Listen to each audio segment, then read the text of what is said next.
So King Charles III has been king for 42 days, and Liz Truss survived as Prime Minister for 44 days. So this will be his first engagement appointing, whenever we get to it, a new Prime Minister.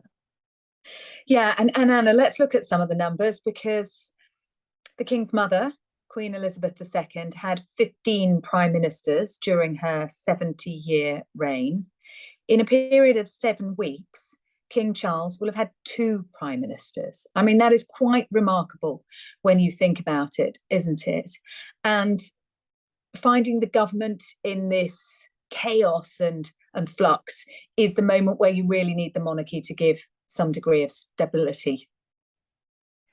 Yes, I mean, we have already seen the off microphone, as it were, comment that was made from dear oh dear from the King when he last met with Liz Truss. Now, nobody's quite sure, and we probably will never find out exactly what he meant from that. But just talk us through exactly the procedure of what the King will need to do when it happens. I mean, we are being promised that this will be a lot speedier than it was over the summer, and we may well have that announcement within 7 days of who is to be the next Prime Minister. So what will the King's job be then? I think, Anna, we might forgive the King if he had some rather stronger language than dear oh dear, having followed the events of the past few days. But what has happened so far is he was contacted by the Prime Minister, Liz Truss, to tell him that she was resigning. She then made that statement outside Downing Street. Now the leadership contest will unfold, as you say, over the course of a week. And when the new leader of the Conservative Party, the new Prime Minister, has been chosen, then Liz Truss will go to Buckingham Palace, we believe. She will then officially tender her resignation to His Majesty the King, and he will ask her who she recommends to form the next government. She will then leave. She will no longer be Prime Minister.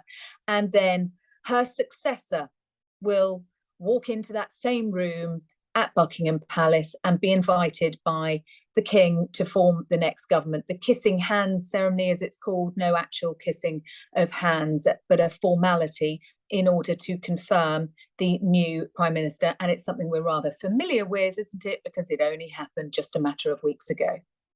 It's quite extraordinary, isn't it, when we stop and think that that final image of Queen Elizabeth II before she died was her going through that exact process of greeting and accepting, or inviting rather, Liz Truss to form a government. And then, of course, 2 days later, the Queen passed away. So it's incredible that this is a tumultuous time that as a country we have been through. Yeah, I mean, 44 days ago, and yet it feels like a lifetime ago, doesn't it? So much has changed in that time. And when you think about Liz Truss's premiership, 2 days after she became PM, the Queen died, and then the country went into national mourning. So you've got a 10, 11-day period that you take out of that. And I was listening to Times Radio earlier, and someone was talking about whether she'd even been able to unpack in Downing Street, given how short a time she has been there. But to think that we will have had 2 monarchs and 2 prime ministers within the course of 6 weeks is really quite an extraordinary turn of events. The Crown, the drama The Crown on Netflix, the fictional drama The Crown. As if we don't have enough drama in our country at the moment. And there has been some controversy about that because, of course, this series that's coming up is very much closer to the times that we're living through now. It's not dated back 20, 30 years. And we saw Dame Judi Dench writing to the Times just yesterday saying that she would very much like to see a notification put at the start of every episode, saying that this is fictional. I was thinking about this, and all the Americans that I have spoken to about the royal family have mentioned, well, we do love the crown. And there seems to be that disconnect between it being a fictional representation and given dramatic license and the reality of the royal family. Do you think that this series could be damaging? Yeah, I really do. I've just been watching the trailer, Anna, for it, and it is really very powerful indeed. And it will be incredibly difficult for those involved in this to watch and the reaction to it. I mean, the trailer starts with the Windsor fire and the Queen making that annus horribilis speech. We see the breakdown of the marriage of the Waleses and the then Prime Minister John Major warning the Queen that the marriage breakdown is affecting the stability of the country. Princess Diana at breaking point, saying she never stood a chance, sitting down to do the Martin Bashir panorama interview. Charles telling his mother, for years, I've been calling for a more modern monarchy, because we know one of the most controversial elements is the crown depicting a fictional scene where he is plotting with John Major to oust his mother, to see an abdication, and the Queen replying to her son, I don't think it's my behaviour that is threatening its stability. I mean, it pulls no punches at all, Anna, and nor did Judi Dench's letter to the Times accusing it of cruelty, being unjust, inaccurate and hurtful. And she said, while many recognise this as fiction, and many in this country, and many of the generations who lived through the 1990s and the War of the Waleses will be able to separate what is fact from fiction. But there are audiences for this all around the world, and there will be a new generation coming to this for the first time too. And I think that is the fear, that the timing of its release is so very sensitive, so soon after the death of the Queen. The King seeing his popularity soaring since he has taken that top job. But how damaging could this be, dredging up all of those moments that the royal family would really prefer to forget?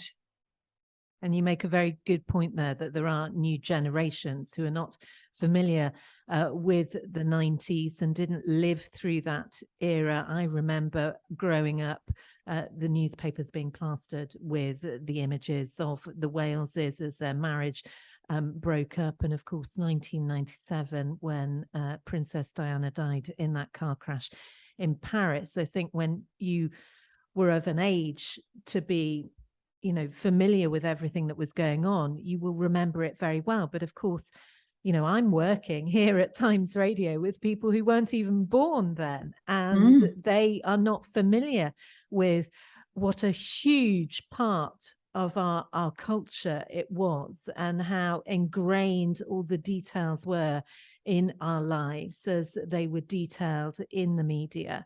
And yes, as you rightly say, there will be some people in perhaps parts of the world who will find it difficult to comprehend the split between what is a fictional drama and what is reality. It'll be interesting to see how it plays out, as it were.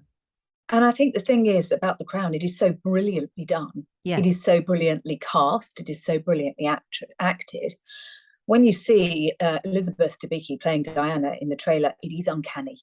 And of course, you can be forgiven for forgetting that what you're watching is a fictional version of events. And when we talk about the younger generation, one of the greatest challenges for King Charles is to reach out to that younger generation and to ensure that his reign and his monarchy remains relevant. And so there will be a lot of concern that this could cause fresh damage to his reputation, and will also be incredibly hurtful. I mean, I think it's interesting the position that Buckingham Palace will or won't take on this. I think their stance is to rise above it. They don't want to give it any greater credence or credibility. And what can they say without appearing to be trying to censor something? But we're seeing those friends rallying round, like Dame Judi Dench. Sir John Major, influential figures in British life, the former Archbishop of Canterbury, George Carey, Lord Carey, coming out and saying that this is not okay. And what they're asking for isn't for Netflix to can it all together. What they're asking for is a disclaimer at the beginning of each episode to remind people that what they're watching is a fictional version of events.